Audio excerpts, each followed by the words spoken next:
Bonsoir à tous. Dans ce journal de mercredi à Fos-sur-Mer, la CGT poursuit son combat autour de la question de l'amiante sur le site d'ArcelorMittal.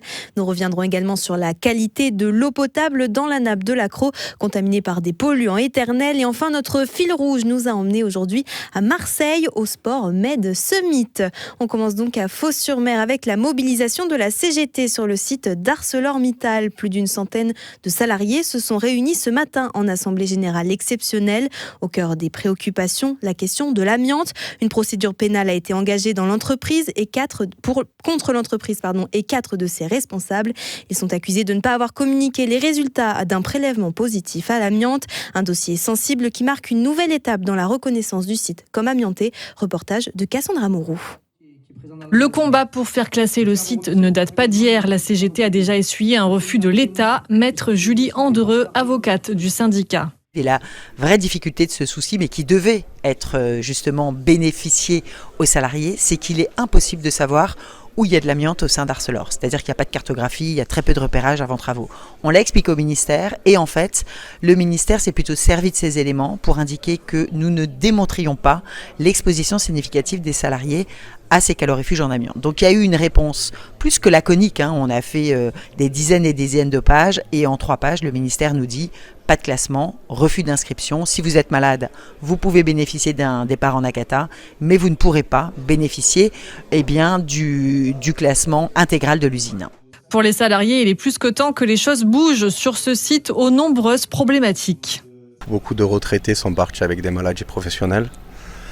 Et oui, c'est des choses avec lesquelles nous sommes confrontés. Et on se dit qu'on a de l'emploi, mais jusqu'à quand ? Il me reste encore une grosse partie de carrière à faire.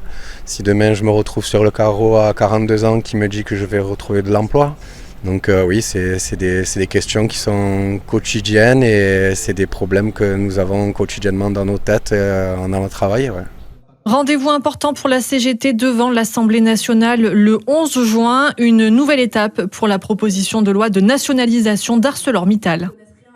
Toujours à Fos-sur-Mer, une autre inquiétude concerne cette fois la qualité de l'eau potable. Selon une enquête de nos confrères de Mars Actu, la nappe de l'Accro serait contaminée depuis plusieurs années par des polluants éternels. Cette ressource alimente plusieurs communes, mais Fos serait particulièrement touchée. Des études sont en cours et pourraient déboucher sur des restrictions. On retrouve une nouvelle fois Cassandra Moreau pour ce reportage. Des révélations qui interrogent. Les Phocéens doivent-ils consommer l'eau du robinet ? Nous avons posé la question au maire Philippe Morizot. Je suis pris entre 2 feux, entre 2 positions. C'est-à-dire d'un côté ne pas faire paniquer les gens, ils n'ont pas à se ruer sur les bouteilles d'eau minérale dans les magasins. Il faut être responsable sur ce plan-là. Et pas non plus à étouffer les choses. Moi je suis au-delà d'être un maire, je suis aussi papa d'un petit garçon de 10 ans qui boit de l'eau à la cantine de son école. Et donc il faut être équilibré dans les positions. Donc j'attends d'avoir un peu plus d'informations que l'on a demandé pour savoir effectivement ce qu'il en est et adopter une attitude en conséquence équilibrée.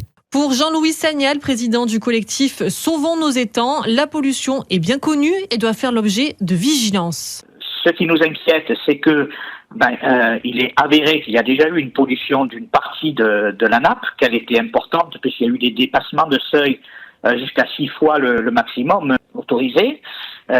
Cette nappe, elle est unique, donc les eaux souterraines, à terme, communiquent entre elles, évidemment. Donc on est inquiet par rapport à ça, et surtout dans un contexte où on attend une trentaine de nouvelles implantations industrielles sur la zone industrielle portuaire de Fos. On ne connaît pas les incidences de tous ces projets sur la nappe phréatique. Selon l'article de Mars Actu, cette pollution pourrait venir de la base aérienne d'Istres. À la base aérienne d'Istres, justement, le site organisait aujourd'hui un job dating pour faire découvrir les métiers de l'armée de l'air à travers des expositions et des démonstrations. Une occasion aussi de présenter une nouveauté pour le recrutement militaire. À partir de septembre, des jeunes de 18 à 25 ans pourront s'engager pour 10 mois dans le cadre d'un service national directement au sein de l'unité de leur choix. Reportage de Cyril Blazikowski. L'armée française se penche sur la formation des jeunes depuis plusieurs années, mais l'instauration du service national est un nouveau palier.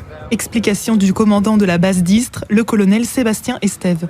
On s'adresse à un public de jeunes bacheliers jusqu'à 25 ans avec un dispositif qui permet de faire une année de césure pour découvrir le monde militaire et vivre une expérience hors du commun chez nous, avec un statut militaire, donc rémunéré à 800 € par mois, avec un statut qui permet d'être logé et nourri sur base. Et puis derrière, c'est surtout vivre une expérience hors du commun dans une cinquantaine de métiers, parce qu'on a tout un tas de métiers à proposer.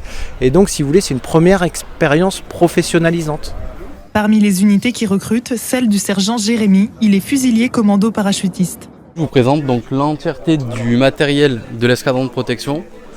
Donc on utilise mitrailleuse, fusil d'assaut, fusil à pompe, fusil de précision et moyens de lutte anti-drone. Notre but est de protéger les installations militaires et le personnel militaire en métropole et en opération extérieure. Cette unité possède également une brigade cynophile, ce qui intéresse beaucoup Charlène, 20 ans. Pour l'instant, je suis assistante vétérinaire, oui.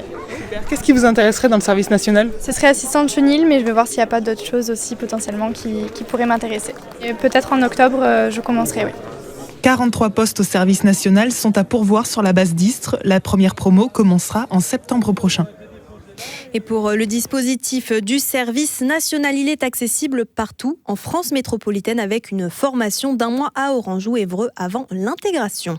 On poursuit avec notre fil rouge qui nous emmène à Marseille au cœur du SportMed Summit. L'événement a réuni plus de 1000 acteurs du monde sportif, amateurs comme professionnels, avec aussi la présence de grands noms du milieu. François Singer, directeur général, et Olivier Rousseau, maître de cérémonie, revenaient sur le contenu de cette 3e édition. On va avoir des thématiques qui sont très larges sur le sport santé, sur l'éco-responsabilité, sur la place de la femme aussi dans la société. On parle de racisme, on parle d'inclusion, on parle aussi de problématiques aussi liées aux violences faites aux femmes. C'est un lieu d'inspiration mais aussi d'action. On vient essayer de solutionner des sujets de société et pousser ça aussi en interne, à la fois politiquement et à la fois aussi auprès du citoyen. Et puis aussi parce qu'on va avoir des athlètes engagés olympiques, des champions du monde. Ça va être des tables rondes très dynamiques et il y en a 8 au total, avec le clou du spectacle à la fin, avec justement tous les athlètes paralympiques, les champions olympiques et les champions du monde. Et on va traiter tous ces sujets et ça va être hyper dynamique parce qu'il y aura aussi des ateliers, il y aura aussi des stands où on pourra découvrir des pratiques, découvrir des produits, des services en lien avec le sport et l'éco-responsabilité. Donc c'est un vraiment salon pour tout le monde, du business, du réseau et des belles idées. Donc on va se faire plaisir et c'est hyper intéressant de venir. Une édition qui a confirmé le succès grandissant de cet événement dédié au sport. À Marseille, toujours, prendre les transports peut aussi rimer avec évasion. Ici, ce ne sont pas des bus ou des métros, mais des bateaux qui relient les quartiers du littoral. Un mode de transport de plus en plus apprécié entre gain de temps et cadre exceptionnel sur la Méditerranée. Reportage signé Mathis Muru.